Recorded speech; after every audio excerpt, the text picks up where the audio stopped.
السلام علیکم، خزینہ ادب اردو میں خوش آمدید۔ میں ہوں آپ کا ہوسٹ شاہد عمران، اور ہمارا آج کا موضوع ہے مشاہیر ادب کی تاریخ وفات۔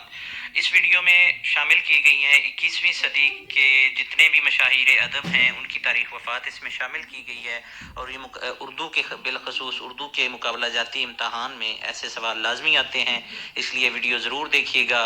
اور ویڈیو کی طرف جانے سے پہلے میری آپ سے گزارش ہے کہ میرا چینل ضرور سبسکرائب کریں، تاکہ مقابلہ جاتی امتحانات کی تیاری کے لیے آپ کو مزید ایسا مواد ملتا رہے۔